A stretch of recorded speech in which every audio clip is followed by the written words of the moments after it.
JDS जो है वो भी कह रही है कि हम पर परिवारवाद का आरोप लगाते हैं अमित शाह जी, लेकिन उनके पार्टी में भी तो इतने सारे लोग हैं जो second generation, third generation politicians हैं। देखिए, सेकंड जनरेशन, थर्ड जनरेशन में जो काम करते हैं ऐसे लोग मेरी पार्टी में भी है जी। मगर मेरी पार्टी में ऐसा नहीं है कि पार्टी का अध्यक्ष उसके बाद उसी के परिवार का व्यक्ति अध्यक्ष बनेगा या तो पूरा का पूरा परिवार एमपी या एमएलए बन जाएगा।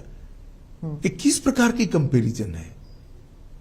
पूरी डेमोक्रेटिक सिस्टम को आपने समाप्त कर दिया है। इस प्रकार के आंख में धूल झोंकने वाले बचाव जनता के सामने रखकर आप परिवारवाद को छुपा नहीं पाओगे। आपने कश्मीर के बारे में भी ये कहा था जब आर्टिकल 370 पे जब हमने इंटरव्यू किया था, तब उस वक्त भी आपने कहा था कि परिवारवाद जो है वो खत्म हो जाएगा, अब कश्मीर में नए नेता उभरेंगे। लेकिन अभी भी वहां पे अभी चुनाव ही कहां हुआ है, पर तैयारियां तो शुरू हो गई हैं। तो तैयारी तो करने का सबको अधिकार है। जनता का मैंडेट देखिएगा। अब ये जो पंच सरपंच चुनकर आए हैं इसमें से ही नया नेतृत्व इमर्ज होगा, वहीं से कश्मीर के नेता निकलेंगे। सर, जहां पर आप ऑपोजिशन की पार्टीज पर परिवारवाद का आरोप लगाते हैं, वहीं कांग्रेस जो है अब आप पर, आपकी पार्टी पर, आप पर नहीं, आपकी पार्टी पर मित्रता का आरोप लगा रही है कि मित्र, बीजेपी के जो मित्र हैं, अडानी जी के बारे में कहा जाता है कि उनको सभी कॉन्ट्रैक्ट्स मिल रहे हैं और बीजेपी जो है उनका जो डिफेंस है वो इतना नहीं है, इतना स्ट्रांग नहीं है। अभी सुप्रीम कोर्ट ने केस का संज्ञान लिया है।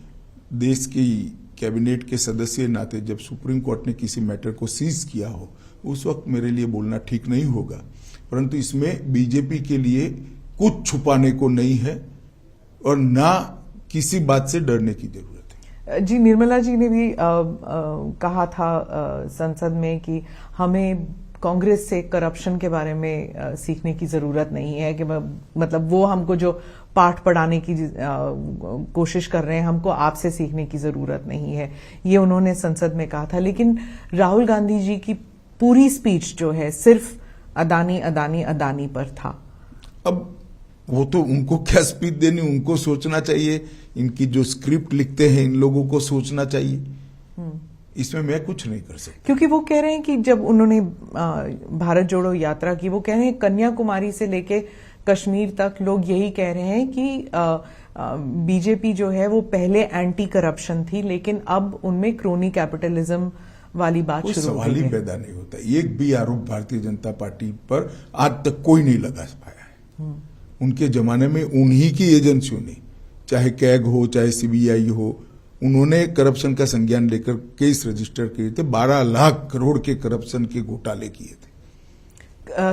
जो इदारे हैं, जो सिस्टम है, उनके बारे में भी कहा जाता है कि कांग्रेस कहती है कि बीजेपी ने सारे सिस्टम्स को अपने कब्जे में ले लिया, इसलिए कोई इंक्वायरी नहीं होगी, कोई इन्वेस्टिगेशन नहीं हो सकती। कोर्ट में जाए ना, कोर्ट में नहीं जाते हैं।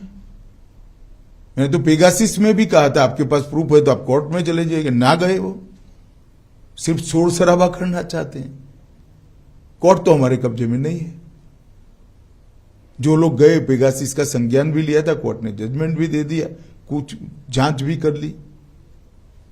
बीजेपी के स्पोक्स पर्सन कह रहे हैं कि हर इलेक्शन से पहले ऐसे एक इंटरनेशनल कंस्पिरेसी होता है, पहले रफाल था। देखिए स्मिता जी, मैं बीजेपी के स्पोक्स पर्सन को इसका जवाब देने दीजिए। मैं आपको बताता हूं, सुप्रीम कोर्ट ने इसका संज्ञान लिया है। इस बारे में मैं कम से कम अभी बात करना नहीं चाहूंगा। क्या कोई कंस्पिरेसी है सर, जैसे बीबीसी का डॉक्यूमेंट्री हो या फिर ये हिंडनबर्ग का रिपोर्ट हो, क्या आप भी ऐसे देखते हैं कि कोई? देखिए, सत्य जो होता है इस पर 1000 कॉन्स्पिरेसी कर लो, कुछ नहीं होता है।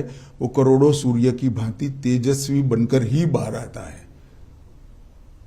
ये तो मोदी जी के पीछे 2002 से कर रहे हैं और हर बार मोदी जी मजबूत होकर, सच्चे बनकर और जनता की ज्यादा लोकप्रियता हासिल कर बाहर आए हैं। जी, उन्होंने, प्रधानमंत्री ने स्पीच में भी यही कहा था कि कीचड़ जो है, कमल जो है कीचड़ में ही उगता है, तो जितना मर्जी कीचड़ उन पर फेंका जाए, पार्टी और वो उभर कर आएंगे। लेकिन उनको सुनने के लिए कोई तैयार नहीं था। पार्लियामेंट का डिस्कोर्स इतना खराब हो चुका है, शोर शराबे के बीच प्रधानमंत्री का पूरा देश सुनता है। जो सांसद को तय करती है ना, वो जनता पूरी सुनती है। अब सोशल मीडिया प्लेटफॉर्म पर चली जाइए और मोदी जी के भाषण के पर कमेंट्स पढ़िए, पूरी जनता सुनती है। अब पॉलिटिकल स्टैंड लेकर कुछ पार्टियां नहीं सुनना चाहती है, वो भी जनता देख रही है। पर उनकी जो वो कहते हैं कि जो हम तो अब पार्लियामेंट में, संसद में बोल भी नहीं सकते क्योंकि हमारे शब्द भी एक्सपंज किए जाते हैं। नहीं, पहली बार एक्सपंज नहीं हो रहे जी। पार्लियामेंट के प्रोसीडिंग्स एक्सपंज शब्दों और वाक्यों से भरा पड़ा है।